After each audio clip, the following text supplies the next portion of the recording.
número 18, verso de número 30, diz: pois assim o texto da palavra do Senhor. E ele lhes disse a todo o povo: chegue perto de mim. E todo o povo se chegou perto dele. E ele consultou o altar do Senhor que estava quebrado. Elias pegou 12 pedras. Quantas pedras, gente? Segundo o número das tribos dos filhos de Jacó, a quem a palavra do Senhor veio dizer: Israel será o teu nome. E com as pedras ele edificou o altar no nome do Senhor, e fez a trincheira ao redor do altar, grande o suficiente para caber 2 medidas de semente. E ele colocou a lenha em ordem, e cortou o novilho em pedaços, e colocou sobre a lenha. E disse: enchei com cântaro de água, e derramai em cima do sacrifício queimado e sobre a lenha. E ele disse: fazei pela segunda vez. E eles fizeram pela segunda vez. E ele disse: fazei pela terceira vez. E eles fizeram pela terceira vez.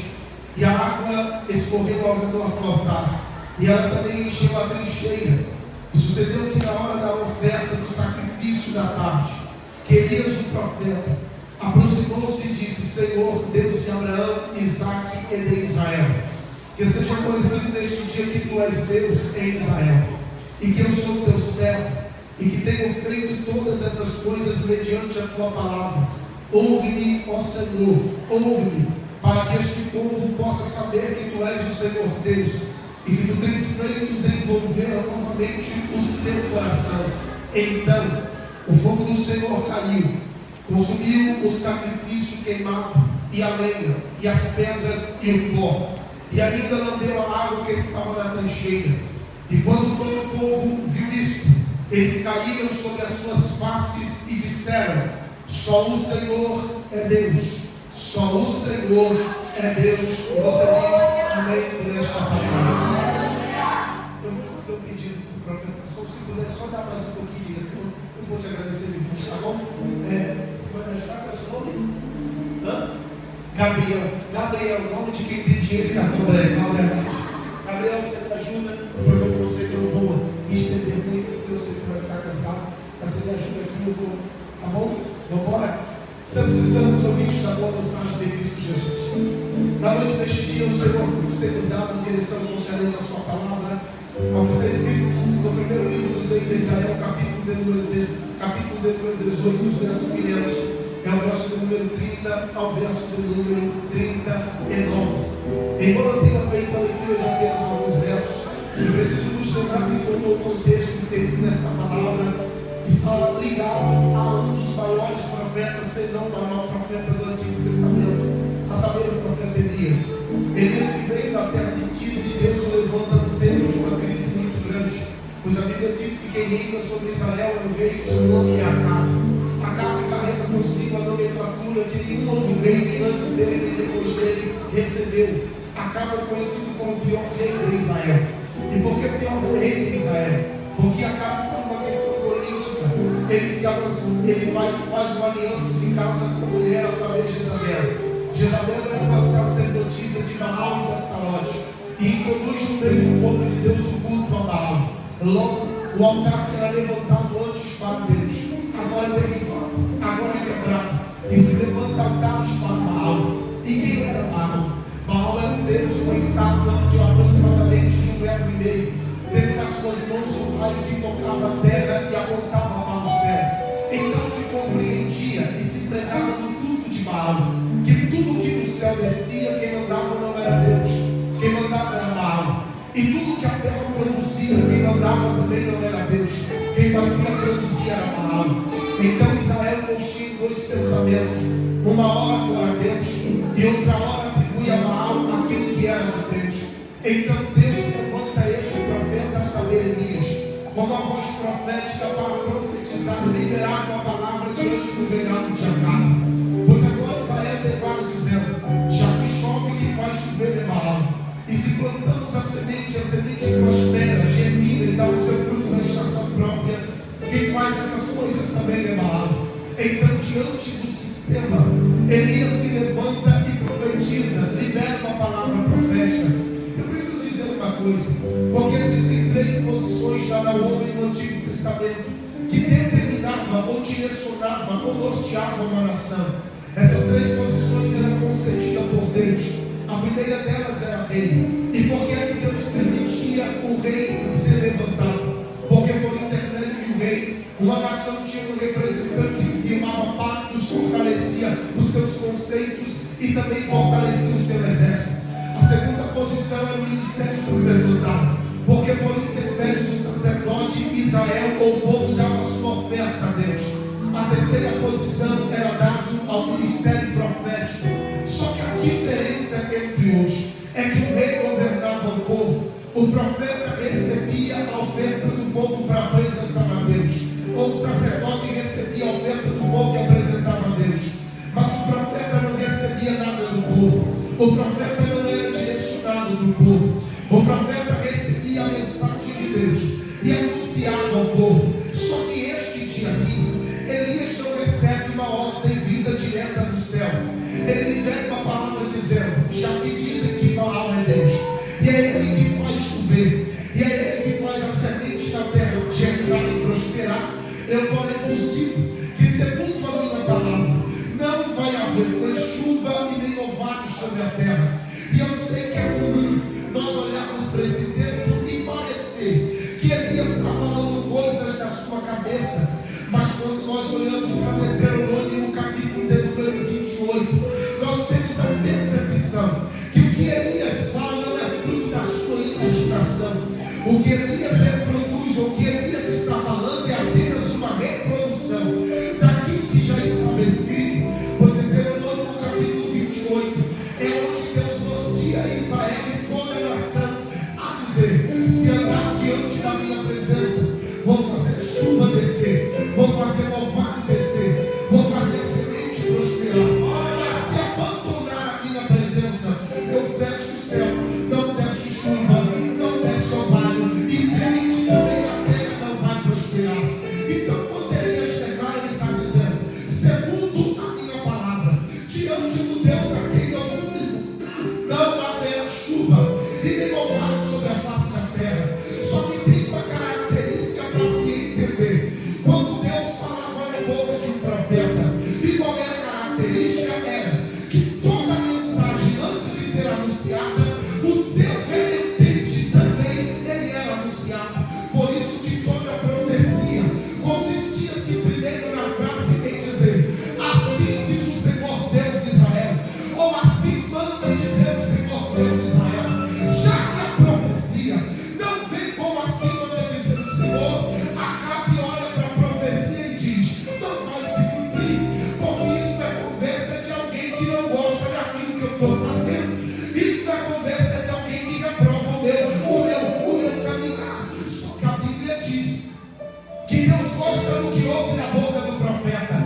Já que ele diz aquilo que Deus gosta de ouvir, Deus cerra o céu. Quando Deus cerra o céu, não desce nem chuva e nem orvalho sobre a terra. Quando Deus cerra o céu, Deus começa um tratamento com o profeta. E com esse tratamento, primeiro Deus diz: vai para Querite, que é o ribeiro.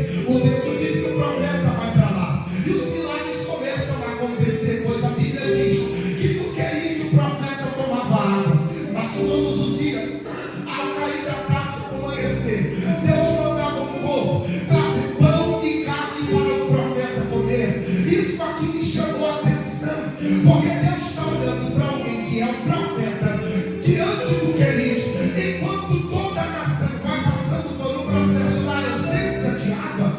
Deus está tratando e cuidando do profeta. Só que o texto me faz compreender que quando Elias chega no Querite, o Querite não passa a ser Querite porque Elias está lá. Antes de Elias chegar, o Querite já era Querite. Ou seja, eu estou lhe dizendo que o Querite representa o que é natural ou o que é existente. Só que Elias toma a água do Querite. Agora, o que não é natural é a Bíblia dizer que todos os dias o povo trazia pão e carne para o profeta comer. O que é que o texto está nos apontando? O texto está nos apontando a nos dizer que quem é profeta, que quem tem chamada, não vive só do que é natural, porque o Querite representa o que é natural. Mas o que não é natural é como trazer pão e carne para o profeta comer. O que é que Deus está dizendo? Do que é natural você vive, mas o que te sustenta não vem de baixo, o que te sustenta vem de cima. Já que alguém levantou a mão, eu vou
continuar comendo, mas quando eu olhei para a Serepta, eu vi uma mulher que mesmo diante do cenário de morte, ela estava apanhando o leite dizendo: eu vou para minha casa e no que depender de mim, enquanto tiver pão, enquanto tiver farinha na panela e azeite na botija, na minha casa ninguém vai morrer.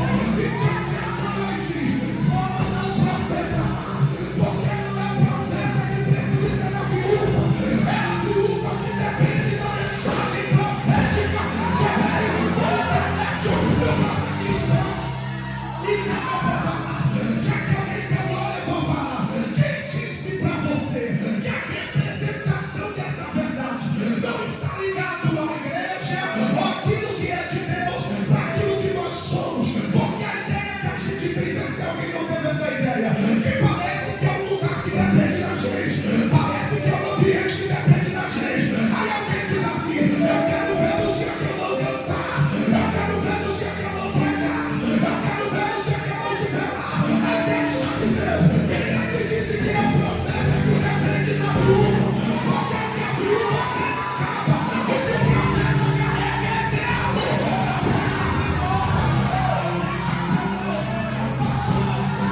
Essa profecia, quando ela vai pregar, então quando ela lá, o profeta profetiza, a morte não chega na casa da viúva. Só que Deus selou o céu durante 3 anos e meio. Não desce chuva nem orvalho sobre a terra. Já que não chove, não adianta ter boa semente. Já que não chove, não adianta semear. Porque nada daquilo que se planta se vive só do solo, precisa se regar. Há uma crise hídrica no meio do povo de Israel, até que o texto diz que Acabe manda procurar o profeta. Agora sabe por que Acabe manda procurar, mas não encontra? É porque o texto diz que Deus escondeu Elias. E posso lhe dizer uma coisa é eu esconder. Se eu esconder, alguém pode achar. Se alguém não acha, o diabo acha. Se o diabo não acha, Deus acha. Outra coisa é Deus esconder. Quando Deus esconde, ninguém acha. Quando Deus esconde, ninguém encontra. Quando Deus esconde, pode chamar os maiores especialistas dessa terra. Se Deus escondeu, ninguém acha, ninguém encontra, ninguém pega, ninguém toca, ninguém alcança. Elias está escondido, até que o texto diz que chama um homem chamado Obadias. E quem é Obadias? Obadias é um crente que serve a Acabe, mas não concorda com os feitos de Acabe. Pois a Bíblia diz que Obadias esconde os profetas em número de 50 e 50 e alimenta pão e água. Porque Obadias é aquele tipo de crente. Ele serve o mentiroso, mas não mente. Ele serve o ímpio, mas não se entrega. Ele anda na direção de Deus. Até que Acabe disse a Obadias: vai em alguma aldeia e procure uma fonte, procure algum lugar que tenha água que possamos saciar a nossa sede. O texto diz, capítulo 18, Deus orou e disse: Elias, agora desce e apresenta-te a Acabe. Agora pergunta que não quer acabar. Deus mandou o profeta apresentar-se a Acabe, mas o texto diz: Elias se apresenta diante de Obadias. Gente, como é que Deus manda apresentar-se a Acabe e ele se apresenta diante de Obadias? A Deus chamou para mim, porque Acabe não quer profeta para se consertar. Acabe quer profeta para sair do problema. E vê se você não conhece alguém assim. Está no problema, vai atrás do profeta. Está na prova, vai atrás do profeta. Está na luta, vai atrás do profeta. Só que tem detalhe: profeta não se apresenta para quem é interesseiro. Profeta tem direção, profeta tem palavra, profeta tem chamada. E com todo respeito, eu vou falar a verdade. Eu não vim aqui para ter outra agenda. Eu vim aqui debaixo de unção para dizer a verdade. Chega de ficarmos montando reunião. É muito interesseiro. Não vem para querer você, vem para querer palavra que você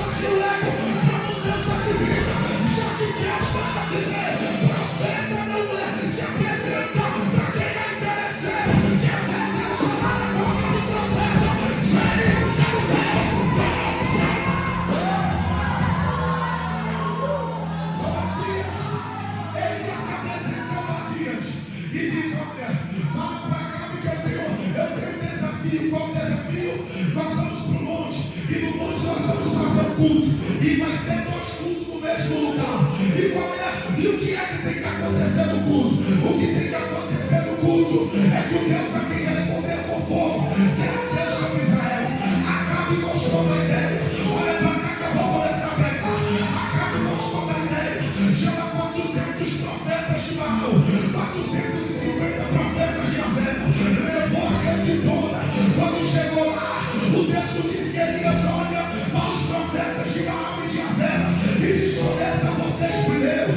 Gente, se dentro da lógica da naturalidade a minoria tem que ter prioridade, o mais fraco tem que ter prioridade, porque Elias está deixando essa galera fazer primeiro.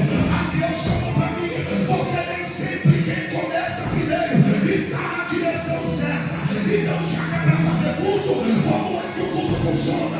Levanta a cara, coloca lenha, coloca sacrifício. Só que tem um detalhe: o fogo não tem que vir de baixo, o fogo tem que vir de cima. Melhor, o fogo não tem que vir de baixo, o fogo tem que vir de cima. Como é que o fogo vem de cima? O Deus a quem responder com fogo será Deus sobre Israel.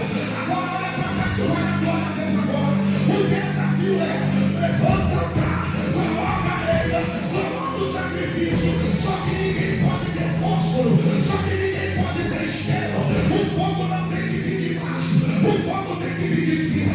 Ó, 950 profetas, começa o culto. Já quebra, começa o culto. 450 profetas, começa o culto. Elias diz: pode começar. Eles começaram a clamar e dizer: Baal, responde-nos, Baal, responde-nos. Só que passou uma hora, ninguém responde. Passa 2 horas, ninguém responde. Passa 3 horas, ninguém responde. Passa 4 horas, ninguém responde. Chegando perto do meio-dia, Elias começa a soprar e dizer: grande assalto, porque quem sabe o seu Deus, ele vai fazer uma viagem. E o texto diz que eles vão ao ápice, eles começam a se machucar, a arrastar a sua carne e lançar o seu sangue sobre o altar. E eles clamam: Baal, responde, porque é culto que parece que é para Deus, mas não é para Deus. Tem essas coisas aqui mesmo. Já notou? É primeiro começando, que eles têm a maioria. Levanta o altar, prepara o sacrifício. E o texto diz que eles pulavam ao redor do altar e gritavam: Baal, responde. Já pensou? Eu estou dizendo de um culto que tem gente que tem nome de profeta, mas não é profeta, porque o que faz alguém ser profeta não é o nome que ele carrega, é o Deus a quem o levantou para ser profeta. Já notou que tem culto e tem gente que corre da cambalhota, joga para a esquerda, joga para a direita e nada acontece? É exatamente esse culto aqui. Tem altar, tem sacrifício, tem profeta, só que Deus não está lá, porque eles estão falando do nome de Deus. Que tem olho e não vê, tem ouvidos e não ouve, tem mãos e não apalpa, tem pé e não anda. Só que daqui a pouco é para liberar esse negócio aqui. O pastor, qual negócio? O texto diz que quando chegou o meio-dia, Elias vai dizer: agora chegou a minha vez. E eu não sei se alguém vai pegar, mas eu vou liberar. O céu me trouxe aqui para dizer: está chegando a hora. Eu vou calar esses profetas que acham que é, mas na verdade não é. Chega, irmão, a gente fica dando moral para essa galera que só porque tem a nomenclatura, só porque tem a maioria, eles acham que é. Está chegando a hora que Deus vai calar profeta de Baal para levantar profeta de altar.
que o culto tem que ter para fogo descer no altar. A primeira direção, Elias olhou e diz: cheguem para perto de mim, olha para cá, porque culto que não tem unidade, esse Deus não está. Porque culto que não tem unidade pode trazer o melhor pregador, o melhor profeta, o maior ministrante. Se não tiver unidade, com todo respeito, Deus não está lá. A igreja precisa voltar ao que está escrito no livro do Salmo 133. Ao compor e agradavelmente que os irmãos vivam em união. É a hora, irmão, da gente escolher, ou a gente espalha, ou a gente ajuda, ou a gente levanta, ou a gente derruba. Já que a mão de alguém levantou, eu vou falar. Essa é conversa fiada, essa é história fiada. Aqui na igreja estou contigo, lá fora tudo até de calçada para não falar. Aqui na igreja está o Senhor, lá fora tudo que eu vejo.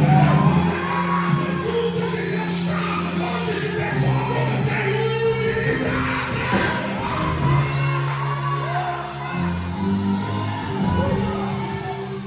São pastor não pegou em todo lugar. Eles chegam para perto de mim. Pastor, por que ele manda chegar para perto dele e não para perto do altar? Porque Elias entende, não adianta mandar o povo se aproximar de algo que está quebrado. Então, já que o altar da terra está quebrado, o altar que sou eu estou restaurando, chega para perto de mim. Porque quando o ambiente não dá referência para alguém, seja você a referência daquilo que eles precisam. Elias chega para perto de mim. Quando o povo se achegou, alguém pensou assim: é agora que ele vai orar. E quando ele orar, o fogo vai descer. Só que se primeiro começa pela unidade, segundo se começa pelo conserto. Pois segundo a Bíblia, Elias pega 12 pedras. Quantas pedras? Quantas pedras? 12 pedras. E conserta o altar do Senhor que estava quebrado. Gente, olha para cá, porque isso aqui é poderoso. Eu tenho um filho de 9 anos de idade e facilmente ele diria para vocês: sabe por que Elias conserta o altar? Porque Deus já levava fogo em altar desconcertado. Meu filho de 9 anos falaria isso, mas sempre no meu quarto perguntei para Deus: Deus, por que Elias consertou o altar? A Deus me fez entender algumas verdades. A primeira, há pelo menos 5 tipos de altares na Bíblia Sagrada. Sou inteligente, vou falar de apenas 3: altar de pedra, altar de madeira e altar de barro. Pastor, quais são a diferença entre os altares? É simples: altar de barro é altar temporário, é culto temporário, é presença de momento. Pastor, quem se utilizou de altar de barro? Abraão, porque ele entrava na terra, mas a terra não era dele. Então, por onde ele passava, ele levantava um altar temporário. Só que tem um problema: o altar de barro, quanto mais fogo você coloca, mas o barro vai ficando rígido, vai ficando duro, e o barro ficando duro vai se rachando por causa da temperatura. Altar de madeira, utilizado-se para aderir a guerras e batalhas, era um altar móvel. Só que tem um problema: altar de madeira, quanto mais fogo se colocava, a madeira ia se consumindo. Então Elias teve uma ideia. Qual ideia? Eu não vou levantar um altar de barro, porque se eu levanto um altar de barro, dá glória a Deus hoje, amanhã desvia, dá glória a Deus hoje, amanhã para. Se eu levantar um altar de madeira, daqui a pouco, quando o fogo apagar, eles também apagam, eles também param. Eu já sei, eu vou levantar um altar de pedra. Só que tem um detalhe: porque o altar de pedra é o único lugar que Deus diz como tem que ser. Porque Bíblia, livro do Êxodo, capítulo de número 20. Olha Deus falando aos sacerdotes: quando fizeres para mim um altar de pedra, não poreis no meu altar pedras lavradas, pedras preparadas, porque prometem, já que é para lutar, vamos escolher a pedra mais bonita, vamos polir a pedra. Só que Deus olha e diz: não, não é para preparar a pedra, para colocar no meu altar, não é para polir a pedra,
vir, mas vai ser aquilo que o homem acha que não será. Coloca no altar, porque o segredo não está pronto. O segredo é estar no lugar certo para Deus te tornar promover. É primeiro dia de festa. Levante a mão que eu estou debaixo da profecia. Pastor, por quê? Altar de pedra, porque altar de pedra é altar permanente. Altar permanente. Pastorando, se eles não pegar eu e você. O altar de barro acaba e quebra. O altar de madeira acaba e queima. E o altar de pedra, Deus está dizendo: se levante hoje e queima. Vai descer.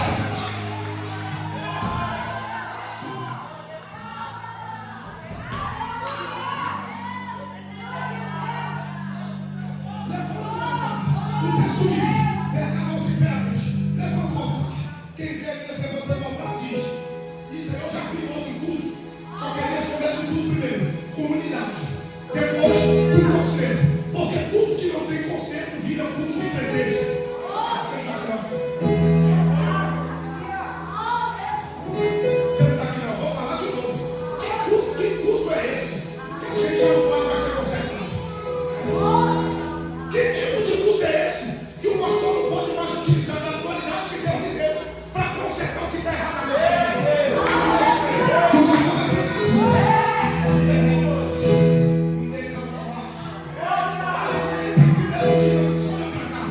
Primeiro unidade, depois conserto. E depois, diz o texto, e ele colocou a lei em ordem.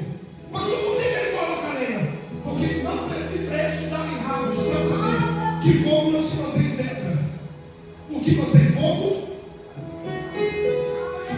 Só que o texto diz que ele não coloca só a lenha, está no texto, e ele coloca a lenha em ordem, porque tudo tem que ter.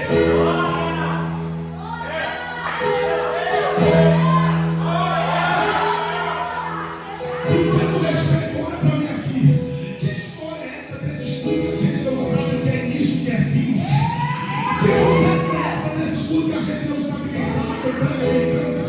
Os cultos que não tem direção, não tem ordem. Deus está dizendo: antes de fogo descer, primeiro tem que colocar a lei em ordem. Sabe o que significa, evangelista Douglas? Cada um faça aquilo que foi chamado para fazer. Vou falar.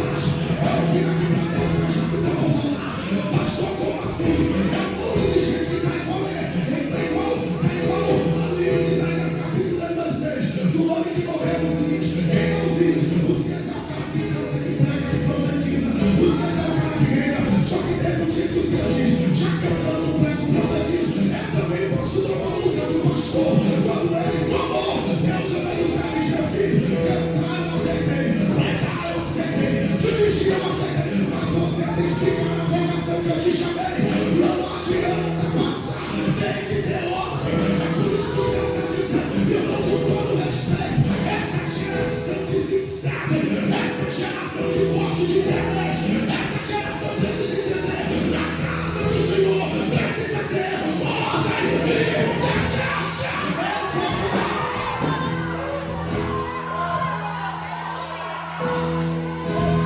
Vou falar, que conversa é essa? Eu posso falar de brinco? Pode, ele é que diz que pode. Paulo disse: todas as coisas que são lícitas, não se todas elas.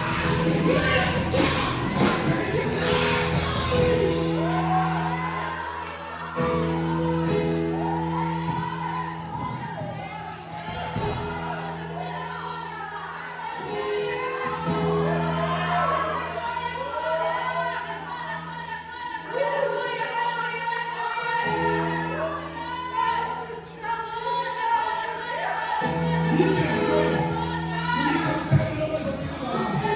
De onde é que nós tiramos que o fórum ele tem mais poder de relevância do que a casa de Deus? Lá no fórum tudo entra de pergunta. Lá no fórum tudo entra de momento. Lá no fórum tudo entra com a camisetinha regata. Lá no fórum tem que seguir um padrão, porque não tem ordem. Aí essa galera que chegou ontem no evangelho acha que já sabe de tudo. Aí tem uns povos por aí, pastores, que pegam a Bíblia e vêm nos afrontar e dizer:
disposto?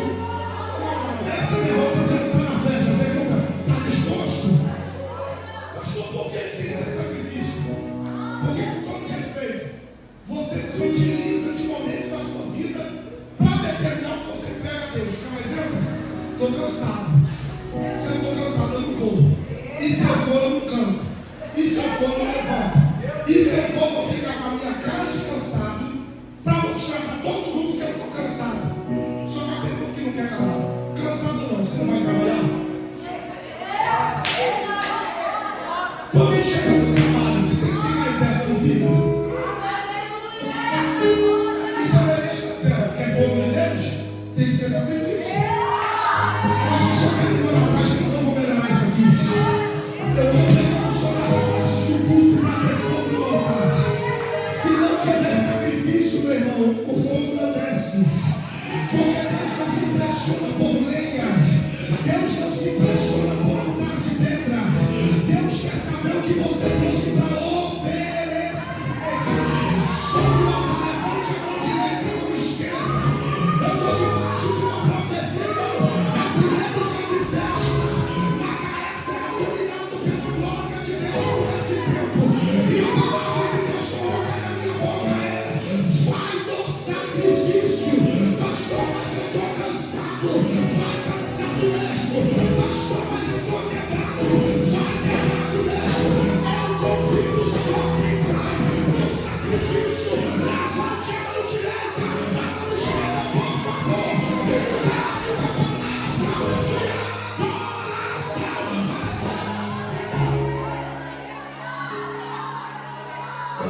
Pastor, e aí? E aí que depois ele diz: o altar está pronto, a vida está igual, tem sacrifício no lugar. Aí Elias teve uma ideia doida. Qual ideia? Ele diz: eu vou fazer desse culto aquilo que ninguém teria coragem de fazer. Ele diz: traz um cântaro de água.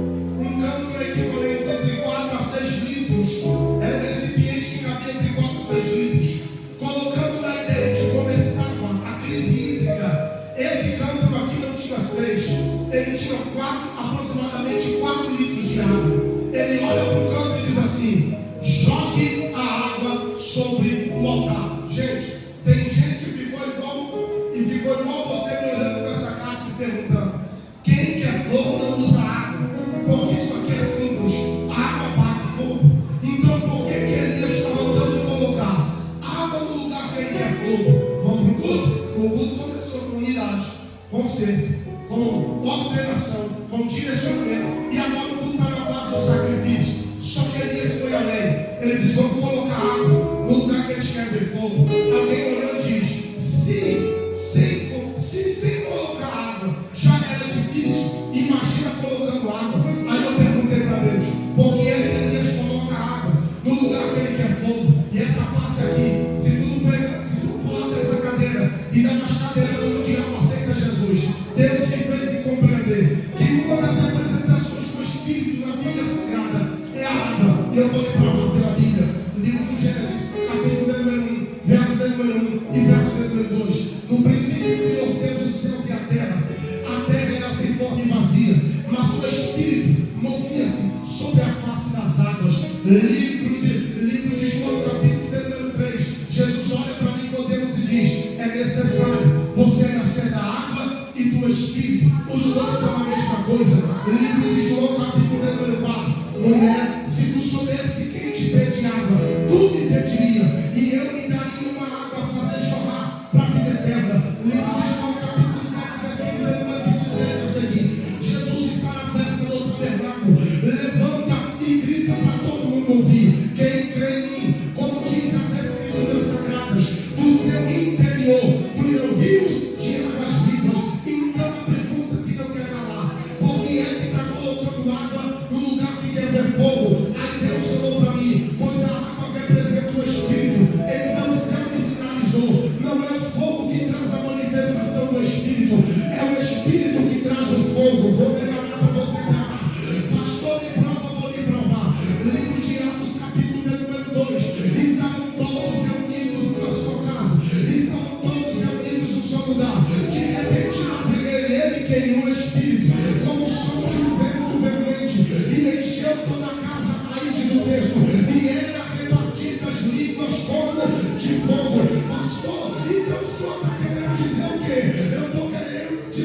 que cuidado com esses fogos que você anda vendo por aí. Fogo que tem que ter ponteiro para acender, fogo que tem que ter cavaquinho para acender, fogo que tem que ter profetada para acender. Eu vim profetizar que não é fogo que gera o Espírito, mas é o Espírito que acende a chama. Eu vou falar que tem crente aqui que está pegando. Sabe por quê? A nossa geração, cantamos a nossa geração termina para queimar, cantamos que a nossa geração é a geração do fogo. Só que a pergunta que não quer calar: você conhece alguém que no culto ele pula, fora do culto ele é outra coisa, no culto ele baixa, fora do culto ele é outra coisa? Porque fogo qualquer um acende, só que ser cheio do Espírito é outra história.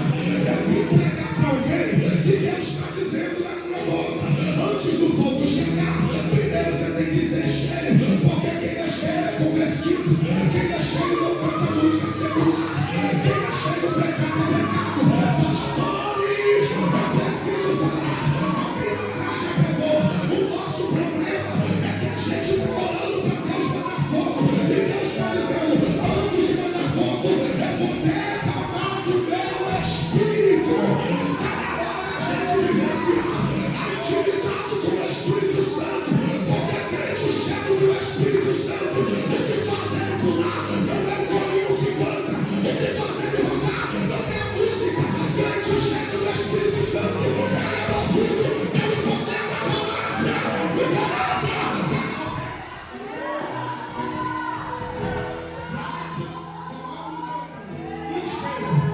O texto diz que ali se colocou e diz: traz-me outro canto. Já não é mais 4, agora são 8 livros. Derramou. Pergunta que não quer calar: se a primeira representa o Espírito, por que colocar mais água no lugar onde não precisava? Não tinha que ter água. Aí Deus falou para mim: meu servo, se a primeira representa o Espírito, a segunda ela vai. Qual é a crise que Israel está vivendo? Uma crise hídrica. Acabe tem 850 profetas do seu lado. Se perguntássemos a Acabe e a todos que estavam lá: qual é a maior luta de vocês?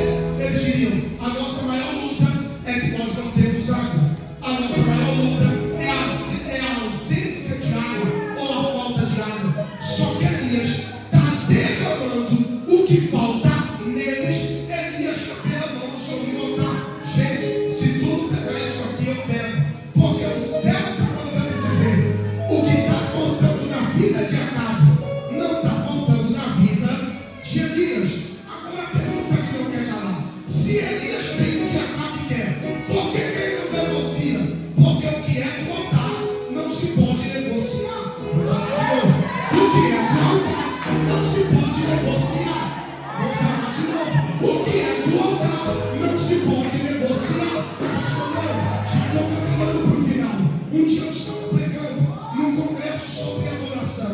Preguei sobre adoração nesse congresso. Quando terminei de pregar, fui ao gabinete pastoral, ia jantar. Quando a janta já estava na mesa, alguém bateu na porta e disse: eu quero falar com o pregador. Mandaram me chamar. Me levantei, fui fora do gabinete e perguntei: hoje não, como posso servir? O irmão olhou para mim e disse: gostei da sua mensagem, porém eu discordo de uma coisa. Eu disse: discorda de quê? Ele disse: você disse que aquilo que é de Deus não pode se negociar. Se a voz é de Deus, não se negocia. Se o talento é de Deus, não se negocia. Se a chamada é de Deus, não se negocia.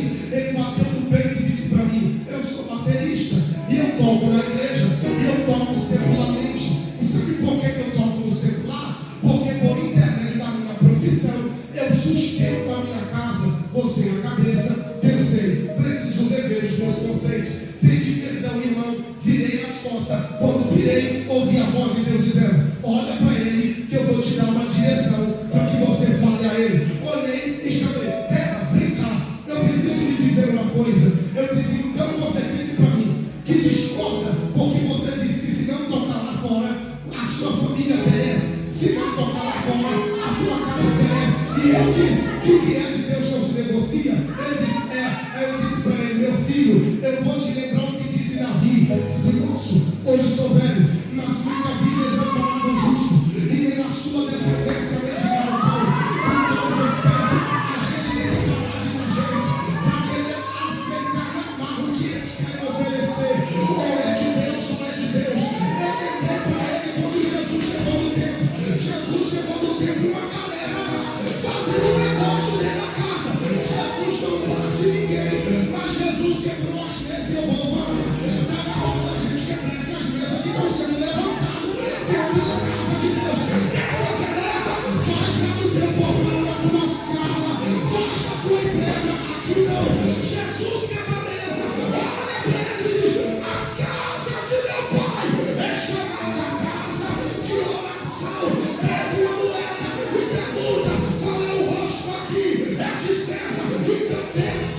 que é de César, dê a Deus o que é de Deus.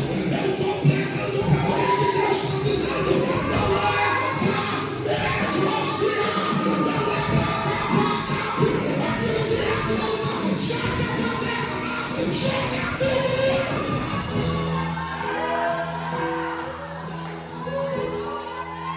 E se ele não quiser,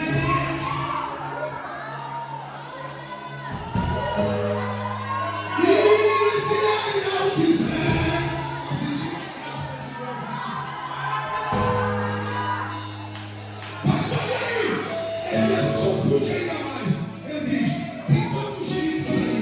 Alguém diz, já tem 8. Ele diz, traga mais um cântaro. Agora não são 8, são 12. O texto diz, a água escorria ao ponto de encher a trincheira que estava ao redor dela. Alguém olhou e diz, o que estava ruim ficou pior. Por que ficou pior? Porque se madeira sem fogo já é ruim pegar fogo, imagine madeira molhada sem fogo. Só que eu perguntei Deus, se na primeira representa o Espírito, se na primeira representa o que se na segunda representa o que Elias também só tem, por que a terceira? Aí Deus falou, a terceira está no texto. Olha para o texto, capítulo 18, verso 1. Deus apareceu a Elias e diz, desce, apresenta-te a Acabe, porque eu vou enviar, vou trazer de volta uma grande chuva. Só que quando Elias está diante de Acabe, ele está com o cântaro na mão, derramando sobre o altar. Alguém coça a cabeça e diz, não estou entendendo. Por que é que você está jogando água no lugar que você quer fogo? Aí Elias está dizendo, vocês não estão entendendo nada. Mas sabe por que eu estou derramando água? Porque eu estou oferecendo aquilo que eu acredito que vou. Eu acho que eles não pegaram, vou falar de novo. O problema é que você quer viver coisa grande, mas oferece coisas limitadas. Só que Elias está dizendo, eu estou entregando hoje aquilo que acredito que vai acontecer. Alguém daqui levanta a mão para o povo, declarando debaixo de glória. Pastor, como assim? Elias está dizendo que eu estou oferecendo é apenas o sinal daquilo que Deus falou que vai fazer. Porque se o cântaro tem 4 litros, o que é que uma nuvem do tamanho da mão de um homem não pode fazer? Eu não sei se você pega, mas eu vou dar uma profecia. E o céu está dizendo para alguém, ofereça aquilo que você acredita que vai receber. Então é agora que eu pergunto, e Deus igreja, todos aqui querem viver um tempo de glória de Deus na terra. Levante as mãos, porque tu manda glória embaixo. E o céu está dizendo, a glória virá, a glória descerá ao céu.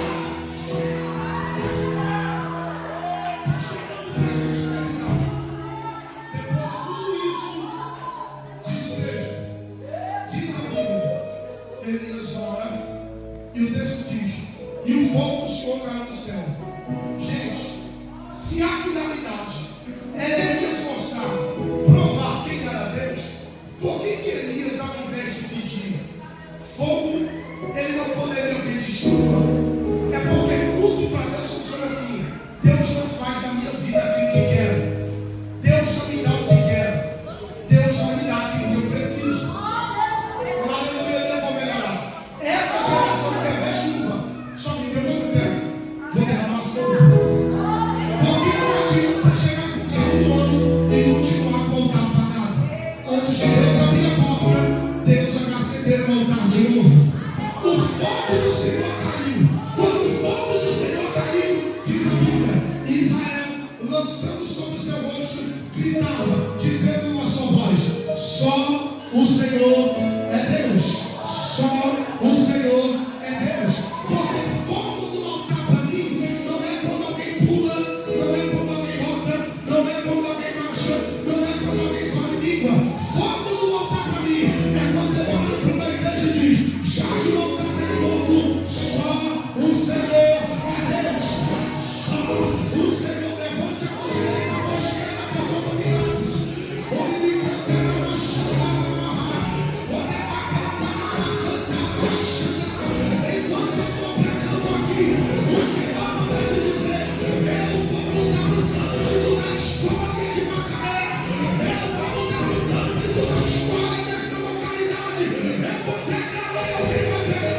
Que este lugar adora. Que este lugar. Tô sentindo graça de Deus aqui. Se Ele